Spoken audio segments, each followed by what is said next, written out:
Welcome to This Week in Missouri Politics. Summer's heating up. That means campaign time has already started. And we are joined with a guy that's jumping right into the fray.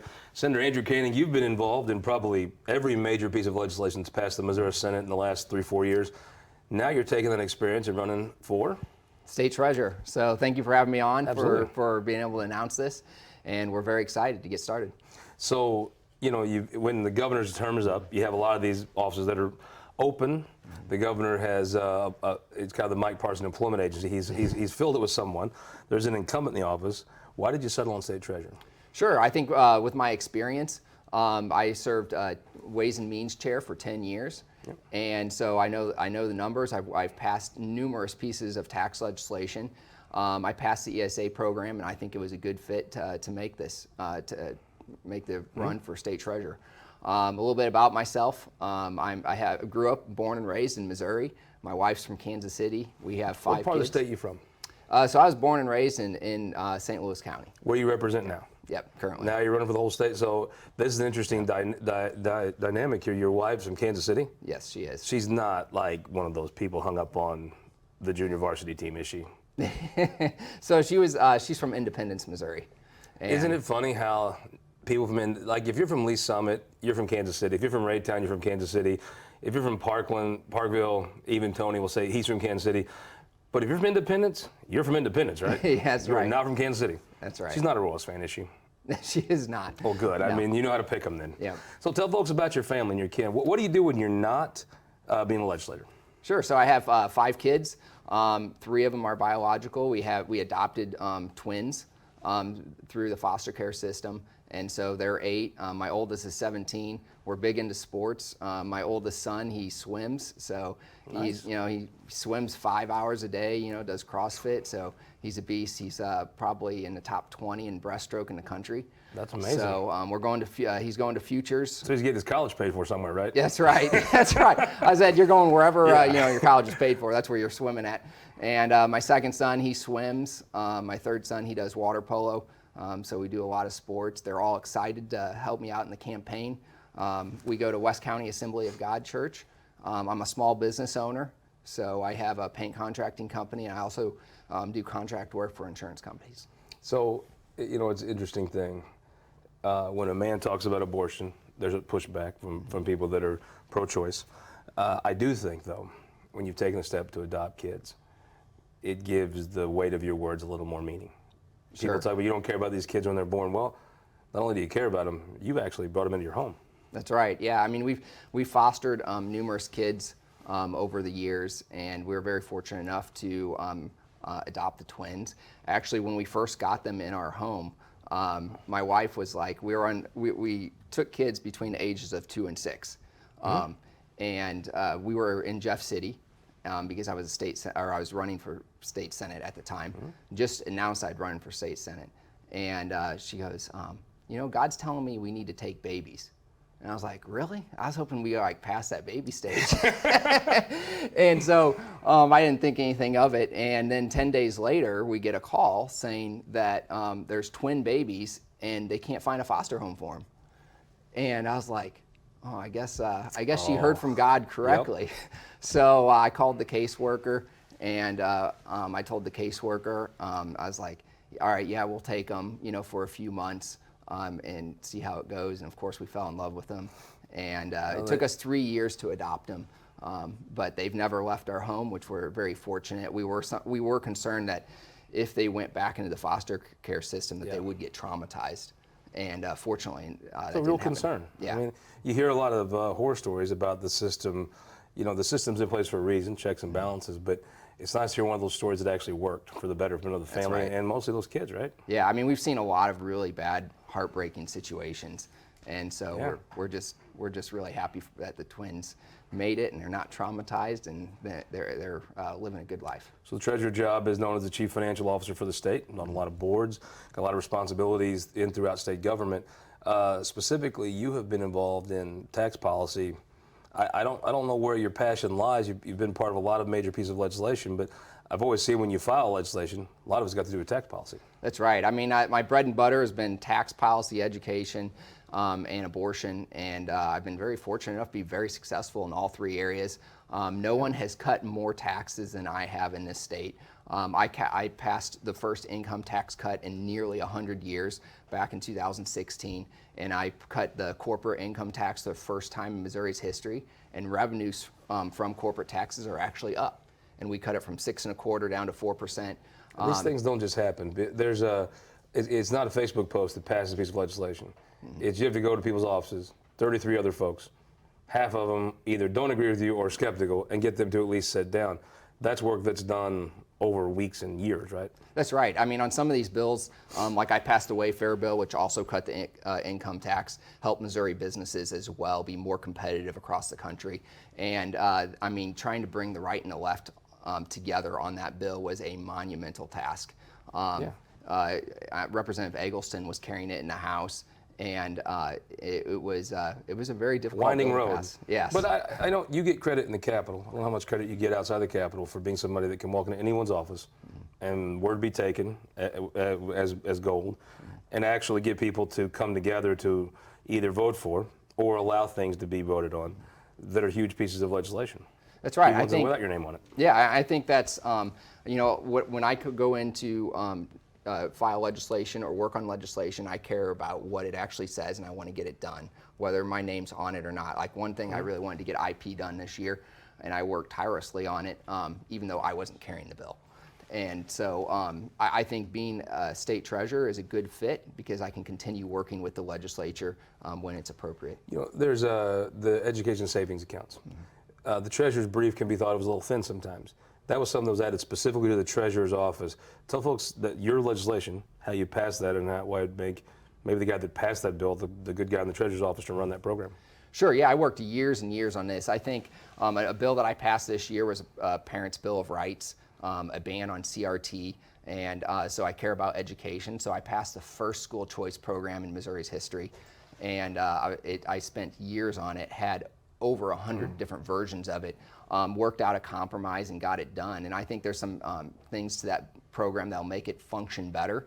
And as state treasurer, I think I'll have a big impact on that. Well, you're the guy that runs it, right? Yeah. That's interesting. How'd you pick the state treasurer's office? Because I assume this is before you really were thinking about running for state treasurer. It was. You passed this piece of legislation. Yeah. So the reason why we picked the state treasurer's office is because we didn't really, I didn't really trust the Department of Education. And so I wanted an elected official to have some kind of oversight over that program. And so that way, because they're responsive to the people. And so at the time, our current senator, U.S. Senator Schmidt, was our state treasurer, and I trusted him to get the program running. I mean, honestly, if you looked at all the statewide offices, that's one that you could probably have the time to add to. Right. Plus, it is managing money, right? Right. It's kind of fits. Walk me through. And also, they have the 529 plan right now. Yeah. Also. So it looked like a good fit. Wendell Bailey's Mobucks. I mean, you start thinking about it, there is a. It'd be a fun office to get, but let's talk about how you get it. Right now, you got Vivek Malik, the incumbent state treasurer, raising a lot of money. You got Cody Smith, the House budget chair, is in, and I mean, by virtue of being the budget chairman, you raise a lot of money. How do you win this race? Well, it's quite simple. No one is more conservative and more effective at passing legislation than I am, and so I'm going to travel the state. I'm very good at grassroots campaigning, so we're going to have a strong ground game throughout this whole entire state. And we're going to raise a lot of money this quarter. Been interesting to me to see, in your first House race, I don't know if you were the underdog, but probably not the heavy favorite, right? I was definitely the underdog. You run your Senate race against Rick Stream, Yeah. definitely the underdog when that started off. I think there's a lot of folks that thought Deb Lavender was going to beat you when you ran for re-election. Being the favorite is and winning the race is not something foreign to you, right? That's right. I mean, I've been an underdog in every race I've ever run in, and I'm expecting to win this. Give folks next summer, be hot as it can be, Human, Missouri. They walk into that ballot. Why should they vote for you for state treasurer? It's really simple. I'm conservative. I'm proven. 15 years in the legislature. I eliminated abortion in this state. I've cut taxes more than anybody else in this state. I'm providing parental rights to parents with kids in education. And I think the voters of Missouri are going to be really receptive to that. Senator Koenig, as the session unfolds and the campaign, hope you'll come back and talk about it here on This Week in Missouri Yep. Politics. I'd be happy to. We'll be right back with our Opinion Maker Parade. We're bringing in 3 folks, one from each of the gubernatorial campaigns on the Republican side. For more than a century, the St. Louis Carpenters Union has shaped our communities. Through trusted alliances, we deliver skilled professional craftspeople while our business partners provide the kind of quality jobs that keep our economy humming. It's a blueprint that has worked since 1882. Turning Missouri into a right-to-work state stalls progress, wipes out jobs, and kills momentum. Right to work is wrong for everyone. Let's keep Missouri moving forward. Visit carpdc.org to learn more. Thanks for joining us. Justice and Journalism with Judge Mike Carter. What I like to do is bring facts and circumstances from around the metro area with some local politicos, charitable causes, and let you decide for yourself if you like what's going on. I'm in this for public service. 400 qualified jurors in some of the rural counties. They're actually really hard to find. When you're talking about low-level nonviolent offenders, when you put them in jail, you increase the likelihood that they turn into a serious offender. Justice and Journalism with me, Judge Mike Carter. Starting with just $300 to his name, Vivek Malik has never stopped working and has risen to become Missouri's state treasurer.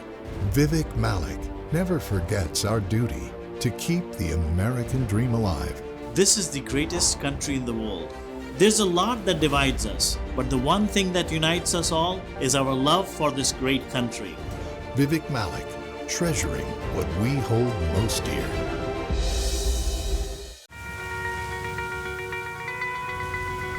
Data captured by our state-of-the-art monitors helps us pinpoint the timing and location of severe weather more accurately and respond to trouble more quickly. Ameren, Missouri's investment in smart technologies like this is one way we're improving reliability and restoring power faster than ever. Responding to trouble before trouble hits. That's energy at work. Ameren, Missouri. Welcome back this week in Missouri Politics. Campaign season heating up, and we have the top race on the ticket here in Missouri. 3 gentlemen representing the 3 major Republican candidates. First of all, Roger Jackson with the Eigel campaign. Thank you for making the time. Thanks for having me on, Scott. Nick Ragone, friend with Mike Kehoe. Thank you for coming in. Great to be here. And Brett Dinkins, friend of the show with the Ashcroft campaign. Thank you for coming in. Thanks for having me. Give me the straight shot. Let's assume we're walking Fort Davidson in Iron County. Yeah. Why is Jay Ashcroft the person you're supporting for governor? Well, a few reasons. One, Ashcroft is a well-known and respected name in Missouri politics. They have not just, they've been leading a lot of these conservative fights for a very long time, and so that's a name that a lot of Missourians trust and know there's a lot of brand reliability there with Ashcroft. But Jay is not only just followed in his father's footsteps, he's proved himself in his own right with the issues he's tackled, the way he's handled himself as Secretary of State over the last few years. And I think he's really made an effort to get out and talk to voters all across the state, which is someone from Iron County. Yeah. I certainly appreciate that Jay makes the effort to go there at least once a year like he does every other county in the state. And I think voters are going to respect that, appreciate that, and reward him next fall. So it's a long old drive from Crothersville to Tarkio, ain't it? That's right. It's quicker in Memphis. Nick, tell me why you're here on behalf of Mike Kehoe. Couple reasons. You know, Mike is a self-made man. He didn't know his dad, so he didn't have a famous last name. He's been a business owner. He's passed legislation in the Senate. He's been a great lieutenant governor. He's done a lot for the state. And he's an amazing man. He is a right-to-life guy. He's a tax cutter. He's a pro-family values. And I think the state wants somebody who can govern. He's a proven leader. He gets things done. He's respected on both sides of the aisle. And at these times, we have important issues in front of us. We want a leader who's going to get things done. Mike has done that his whole career in the private sector and in the public sector. And just look at the support he's had. 13 endorsements so far. He's outraised both candidates. I think it's a sign of the support that he has from the community. You know, it's interesting. I was at the services for his mother. It's amazing to think of the circumstances she raised those children in. Not one, but a pack. And to think one of them's in statewide office today. I mean, Mike has, on paper, no business being there, right? Yeah. No business being there. Never met his dad. Appreciate the General Ashcroft, but they aren't on the ticket. Jay's on the ticket. Mike's on the ticket for a reason. He has no business being there, other than he's a self-made man and he's done it his whole life. And he travels around the state a lot. If you ever see him on social media, he's everywhere. He's ubiquitous all the time. And it's his love and Claudia, their love and commitment to the state. And I think people see that. Roger, tell me why you're supporting Bill Eigel. Absolutely. Bill Eigel is the true conservative in this race. In 7 years in the Senate, he has proven himself to be a warrior for right to life, for conservative principles. Bill Eigel has the ability to articulate the true conservative vision of the Reagan and the Trump era, and he can articulate those and implement those. Conservatives across the state, grassroots conservatives across the state are begging for somebody to step up, be a Greg Abbott, be a Ron DeSantis, call that special session on property taxes when you have a huge surplus, make it happen. He's definitely proven himself on the right to life side over and over again. Missouri Right to Life endorsed him for both of his Senate races, and he has stood with them time and time again. Nick, tell me how Mike Kehoe wins this race. A couple ways. First of all, he outworks everybody, which he's already been doing. Again, just look at social media. Mike is everywhere. He's the best retail politician I've ever seen, and a lot of people have ever seen. He's out fundraising, and that's clear. I mean, if you look at Jay's first fundraising quarter, it was anemic. I mean, with a name like Ashcroft, in your first quarter, when you announce you should have a BAFO quarter, he's had small numbers, so Mike's going to outraise people. He's had more endorsements. Again, it's from police, from fire, from cattle, from agribusiness. I mean, that's a sign of broad grassroots support. And I think at the end of the day, he has the most compelling story, personal story. Again, by all intents and purposes, he shouldn't even be in this position, right? With the upbringing he's had and the tough circumstances. And here he is, and he's been a great lieutenant governor. People have seen him lead. They like that type of leadership. And I think he's going to win. I don't even think it's going to be that close, actually. I think it's going to win going away. The endorsements. Yeah. I mean, if you're not a member of a group that's endorsed Mike Kehoe, you probably just don't get out that much, right? How do you turn, but I've watched sometimes these endorsements don't always turn into votes. How does he turn those into votes? It's a great question. You know, it's just a sign early on, and some of these endorsements were very early. It's a sign early on that he's had deep connections with these groups for a long time, and he's delivered for them. At the end of the day, it's in the next year, right? People look to how much money have you raised? How much are you crisscrossing the state? How many endorsements you have as a broader proxy for your support? Come election day, Mike is going to turn out to vote. I mean, he is a great retail politician, but it shows right now where the smart money is. It's with Mike because he's overwhelmingly winning the money race, and the endorsements. And that's kind of the early part of this up till next year. Roger, tell me how Bill Eigel wins this race. Bill Eigel wins this race because he has crisscrossed this state over and over again. He's going to wear his truck out before he wears out. That's the old thing. He's put on 30-some thousand miles in 6 months. We've crisscrossed the state over and over again. We raised over $800,000 in the second quarter from 20,000 individuals. That's less than a $40 donation per 20,000 people. We have 27,000 volunteers on our Facebook. Our digital strategy is all over the place. We are absolutely crushing it on the digital side. 27,000 signups, 800,000 raised this quarter, over $1 million in cash on hand. But keep in mind, though, 96% of that money is raised out of state. In fact, 4 times more many contributors in California than Missouri, which is nice, but it also costs a lot for that digital fundraising. So the actual cash on hand isn't as much as it should be. Let me ask you a question, though. You're talking about when Bill Eigel says he's running for governor. There's some folks that'll say, well, he's running for governor until he runs for lieutenant governor or for whatever. Right. You know, it has been since Governor Donnelly left Lebanon from the state Senate to governor. Traditionally, Missourians try you on before they buy in, and you run for statewide office. He's doing it like Bill does, innovatively. He doesn't wait. How's that going to work? He doesn't wait. Yeah, no. So we are in the polling already, we are basically tied with Kehoe statistically. Our internal polling shows that. The Ashcroft lead has dropped from 40 points to 20 points in just the last few months. We are constantly gaining ground. Our strategy, Bill is great on the stump. He's going to be great in the debates. He is articulating the conservative message. The grassroots is just yearning for him. Everywhere he goes, he's well accepted. The crowds get bigger and bigger. The fundraising momentum is huge. For a sitting lieutenant governor to be in the low teens at this point after 2 years is just sad. Brett, tell me how Jay Ashcroft wins this race. Well, while we're correcting a couple points here, and I'll tell you this leads into how Jay wins, I agree with my friend here that Mike Kehoe has no business being there. In fact, he wouldn't be there if he hadn't been appointed to the position. Him running statewide in an open primary race is something that wouldn't have happened. And won re-elect by the largest margin statewide. And actually, Jay Ashcroft has won primary elections with more votes than any statewide. How does he win this race? Wait, he got waxed by Jill Shoop. That was my district. How does he win this race? How does he win this race? He already is winning this race. He's in the upper 30s, while the rest of them haven't even made it to the teens yet in the polling. He is the only candidate endorsed by Right to Life, as much as they would like to try to claim the others have the credentials. Jay has the exclusive endorsement from Right to Life in this race. Jay actually has support that is translated into the polls. It's not getting small donors from all over the country with these emails that are made to imply Clarence Thomas is getting impeached or whatever, and it's not by getting endorsements by lobbyists. I don't know a single Republican candidate running statewide that wouldn't trade every lobbyist association endorsement that Mike Keogh has for the Right to Life endorsement. There's Right to Life, there's NRA, and there's Donald Trump. And if you don't have one of those, you're really struggling in a Republican primary. Let me ask you about this. If you're running against Jay Ashcroft in the era of everything's bad, everybody's ever served is awful, I'm the savior of whatever. Sure.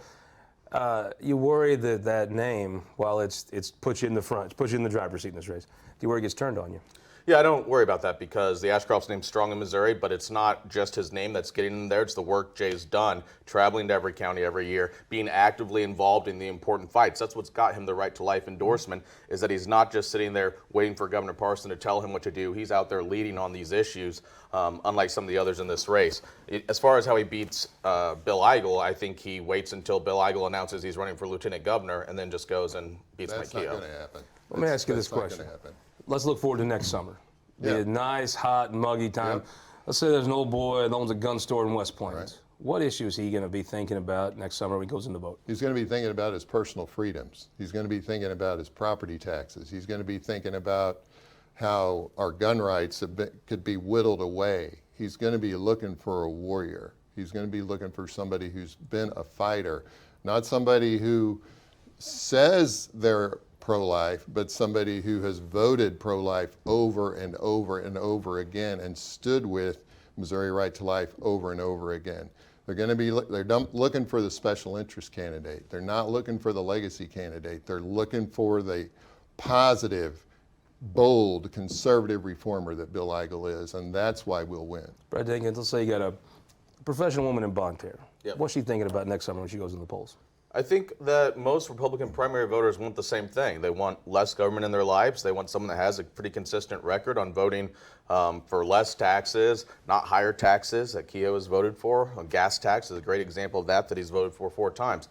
People want lower taxes. They feel like the government has enough. Missouri's budget has had record surplus. They want someone that's going to leave their family alone, let them educate the kids they want to, get out of the way of their small business, support life, constitutional rights, Second Amendment. But that's what most Republican primary voters want in this state, and I don't think it's super geographically dependent. Let me just say, the way Mike wins, you just saw it here, these guys are going to pull from each other. I mean, Jay's numbers have come down every single quarter as he can't fundraise. And by the way, he was in my district. He got waxed by Jill Shoup, who may be the most liberal member of the Senate. So not being able to win that district to me is an indicator that how are you going to win this office when you can't win that? And so the way Mike wins, by the way, is these guys are going to pull votes from each other. They're going to do this all the time. Mike is responsible, and he's governed. He's led. He's created bipartisan coalitions, and he's done it time and time again. Your strategy that the 2 conservatives are going to split the vote so the moderate can win may be an effective strategy, but you're essentially ceding ground that he's moderate. The fact that you're saying he can work with Jill Shoup is not exactly impressive. I'm just saying Jay got waxed by Jill, which is curious. I want to know why. In my district, it's going to be a fun summer. Tell me this: whoever does end up winning this is going to run against, obviously going to be wildly favored in Missouri. Sure. To run against the person that I think anybody that's a fair observer of politics is probably the most talented person the Democrats could put up politically. Certainly. Give me your take on Crystal Quaid. I think that Crystal has shown an ability to lead her caucus in the House effectively. We'll make it legitimate again. I think the Democrats really respect her. She's had to unite what is a pretty split party when you look from a federal level down on different issues, and I think that is kudos to her. Ultimately, this is Missouri. I'm not sure a roller derby woman is going to carry the state, but I did think it was a catchy ad. Tell me this, how do you size up Crystal Quaid? Safe that, we agree on that one. And I think the bottom line is this is a deep red state. Whoever wins the primary is going to win the general. We've seen that. That's the way the state has gone. And so it's interesting, but this is where the race is right now. The energy's right here. Let's say you have abortion on the ballot. Let's say you have Donald Trump on the ballot and some difficulties continue. The closer a general would be, the better for Mike Keogh, right? I think so, but it doesn't really, I mean, look at 2020. They were on the ballot as well, and the state was overwhelmingly. It's not, look, it will not be competitive in November. It will be competitive in August, although I don't think it'll be as competitive. I think Mike's going to win going away, frankly. Every quarter, his fundraising is increasing, and Jay's numbers are coming down. I've seen Bill Eigel engage Russell Quaid a little bit on the internet. Yeah. Size her up for me. Look, she's well-spoken. She's a good candidate. She's proven she can.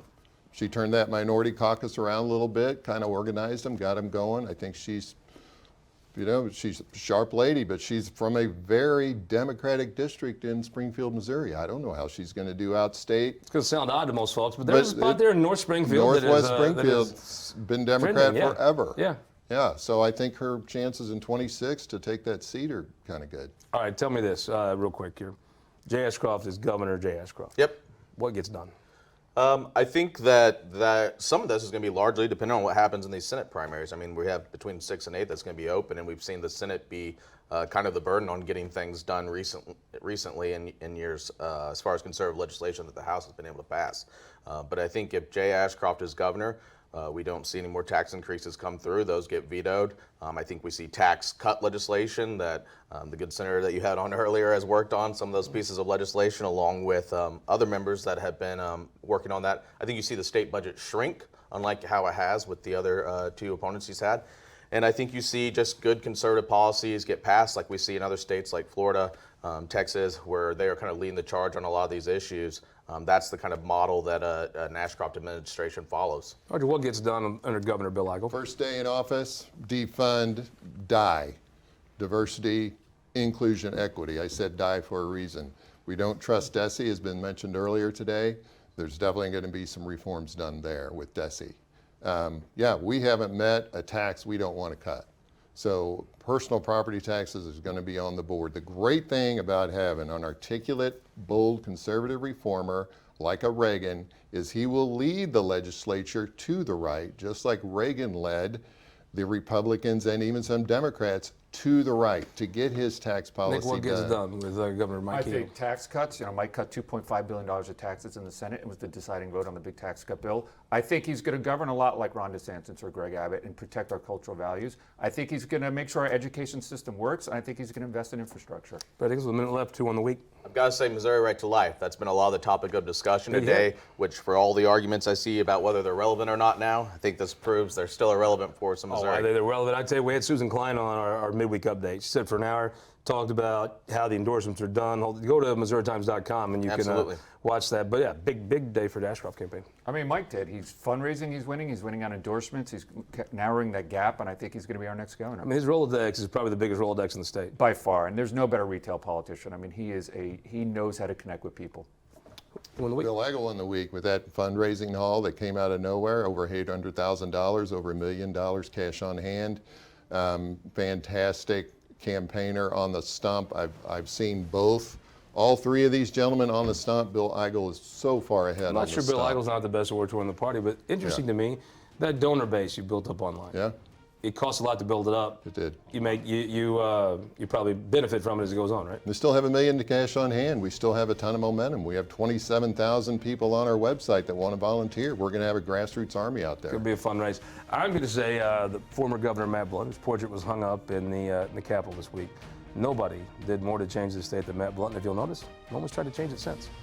We'll see you next week, actually, with Aaron Baker in the chair for This Week in Missouri Politics. This Week in Missouri Politics is sponsored by the Missouri Automobile Dealers Association, Ameren, Spire, and the United Electric Cooperative.